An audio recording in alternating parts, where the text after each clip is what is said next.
What's up, YouTube? Welcome to the third part of the thermal management test of BBSHD with Flipsky 75-100 Pro V2 combo.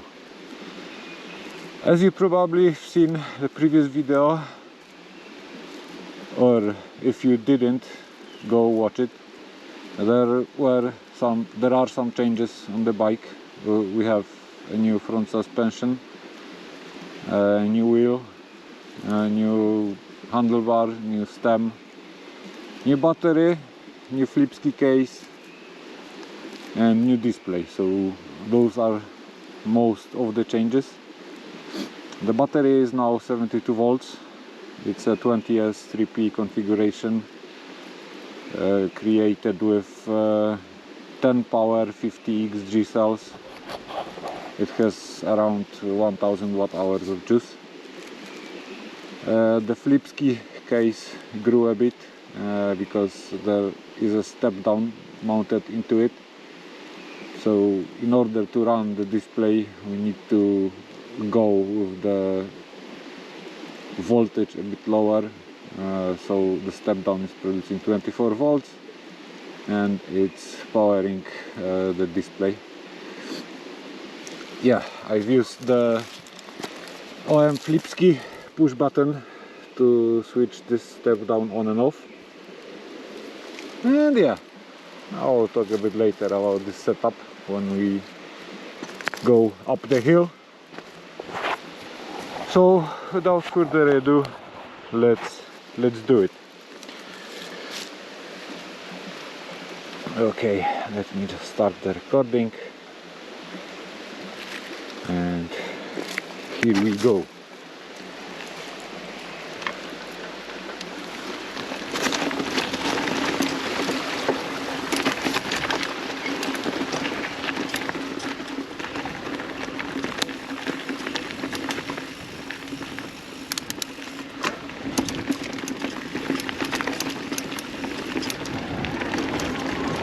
So this climb on a normal bike usually takes around 1 hour.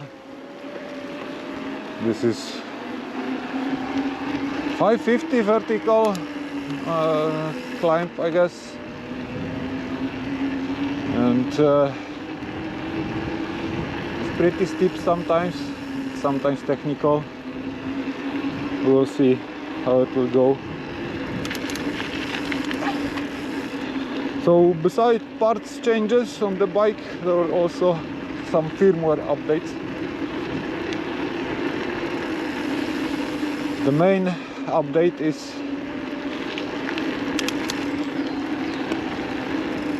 the pass, the new pass implementation, so pedal assist code.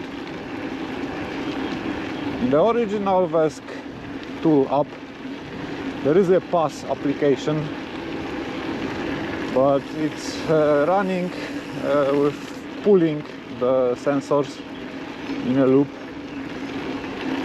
That's kind of works okay, but there is a better way.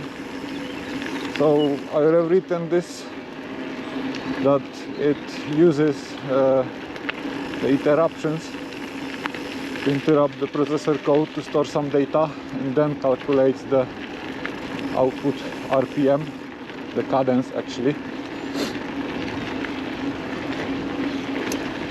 And yeah, now it runs much better, I would say. It is much more consistent in engagement and disengagement. There are two features on top of the standard implementation. So we've got the engagement angle configuration feature, so it's possible to configure the engagement angle from actually almost nothing, almost instant, to let's say 3/4 of a turn of cranks. I like it to be somewhere between 90 and 180 degrees. Yeah, this definitely feels nice. It engages where you expect it to, and kind of always in the same spot.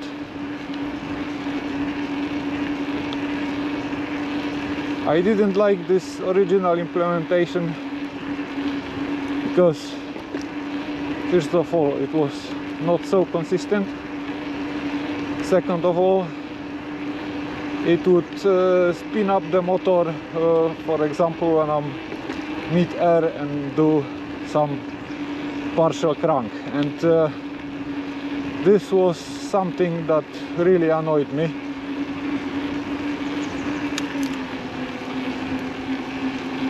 So if you are in the air and your engine starts to spin up, it's throwing you out of balance, and this is really not something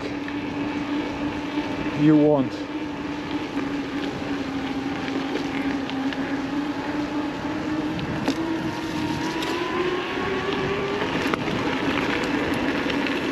The second feature is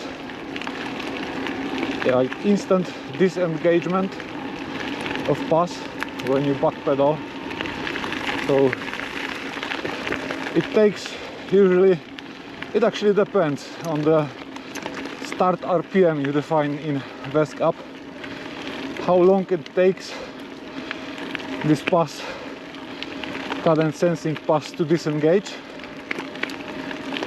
But now, if you just back pedal a bit, it cuts off the motor completely. It's also a very nice feature. And I've changed also a bit the way the current is ramping on this implementation. In the original implementation, the current was ramping from actually 0 at the lowest cadence, at the engagement cadence, let's say, to 100% at the desired maximum cadence. So it now ramps from at the minimum cadence. You will get half the current that you would normally get, so it ramps up pretty smoothly and gives a bit more punch from the bottom. Like, this feature is really useful when you perform a gear reduction. So if you go to a lighter gear, you will actually start to spin up the cranks faster, so it will give you a few more amps more, and you will feel the instant boost. Okay, so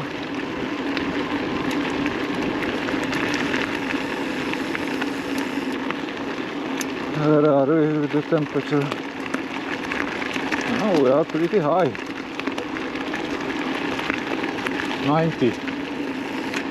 Yeah, the cutoff, the limit is set to 95. So we might be experiencing some throttling.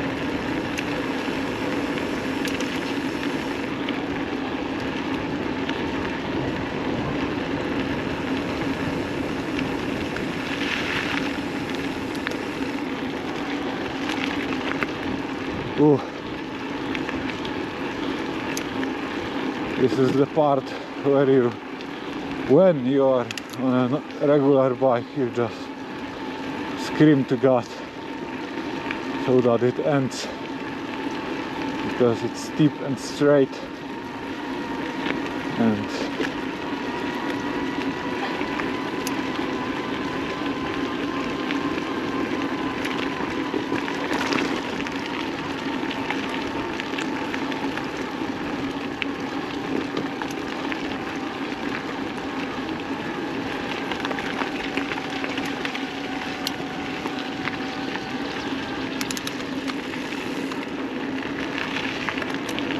Yeah, I had a small accident while trying to install this new SW102T display. So I found on the endless sphere some specs of this display that say that it should be able to run up to 85 volts. So I was very curious, because this would be great, because then we wouldn't need any step downs, any additional components.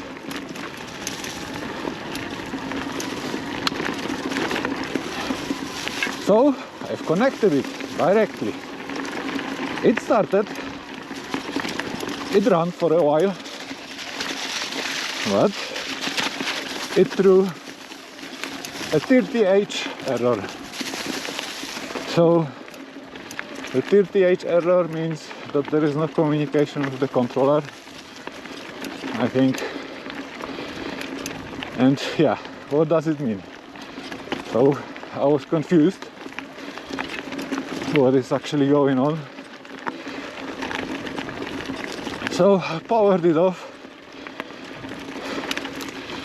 tried my old setup with the step down on it,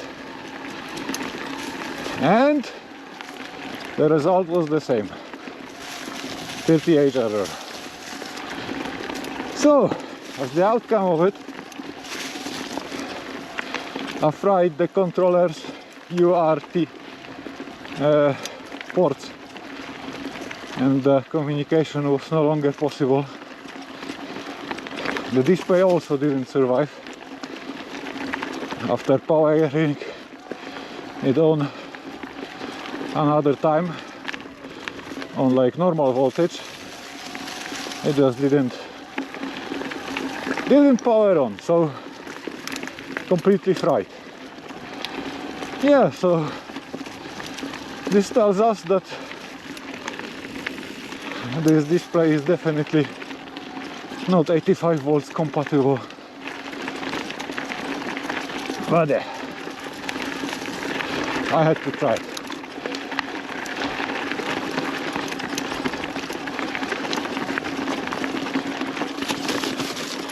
So I like this display more than the previous one, because all the controls are on the right, and it kind of feels more natural to change something here than here. And the throttle is on the left, so if you are using the throttle, you are unable to change any settings. But now, if you are using the throttle, you are able to do both at the same time. So this is a very nice bonus. Okay, now it gets steep.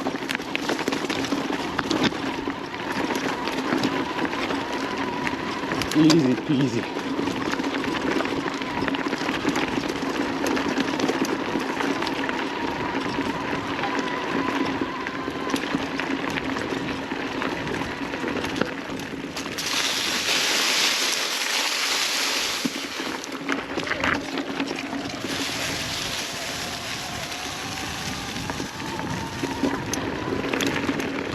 As you can see, I didn't use the throttle once in this uphill.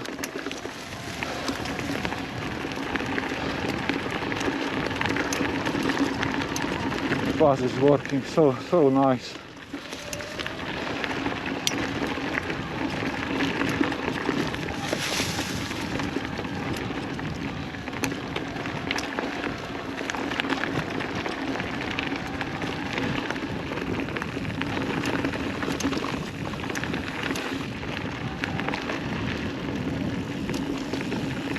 So it's now very easy to adjust on the fly how much additional torque you need.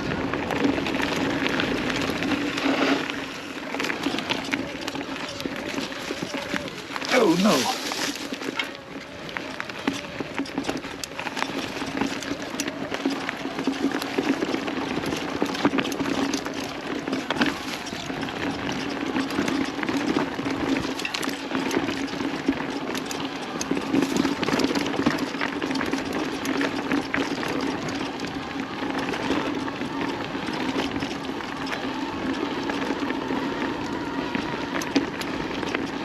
But this is still just cadence sensing.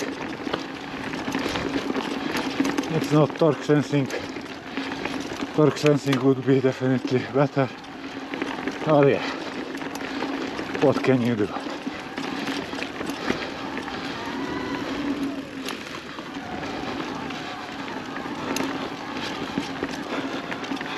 I think we started to throttle a bit.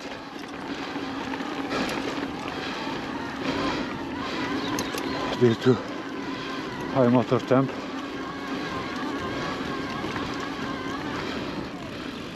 Oh dear, we are here.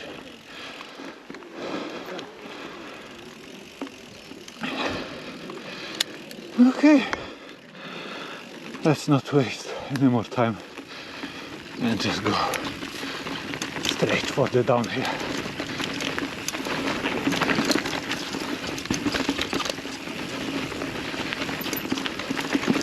So this is not a bike park. Trail is maintained only by local enthusiasts. So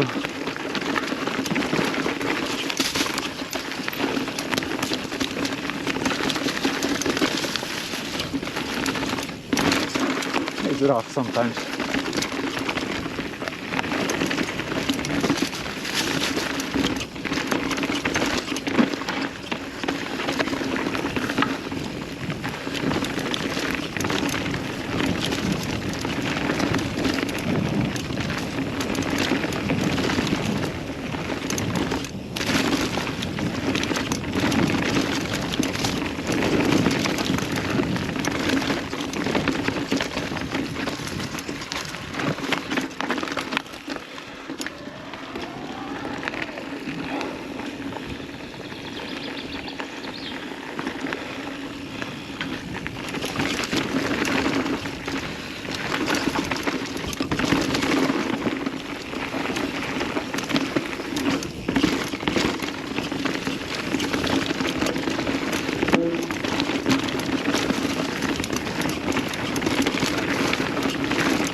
That is my handlebar.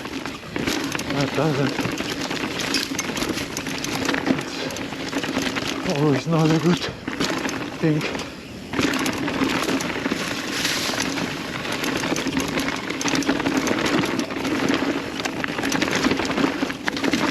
Okay.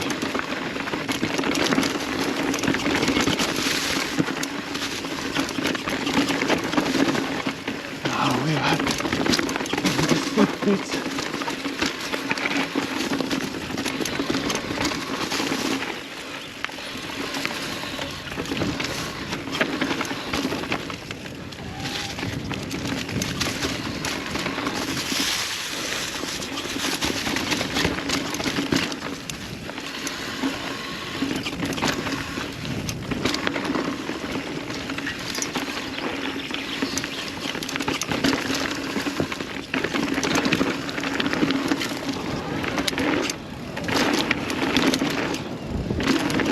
Woohoo!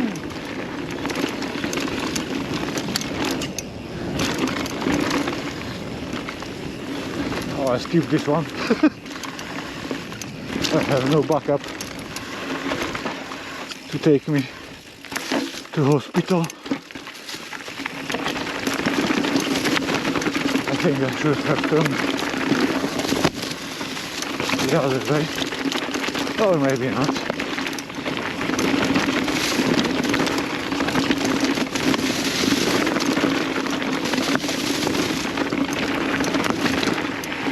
Whew.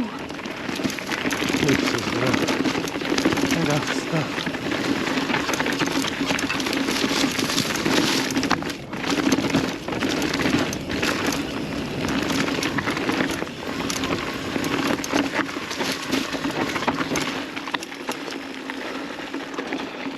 Whew.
Where are we? Oh, here.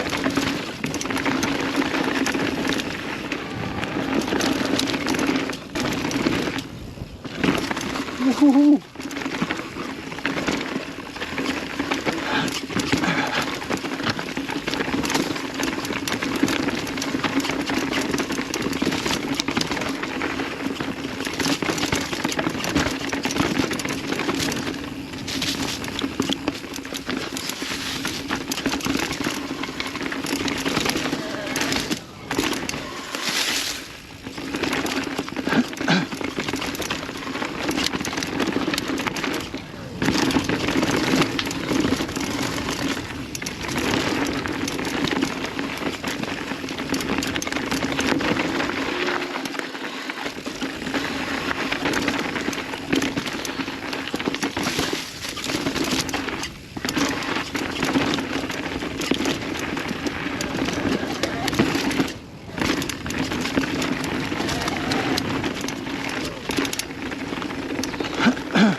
Oh, fuck.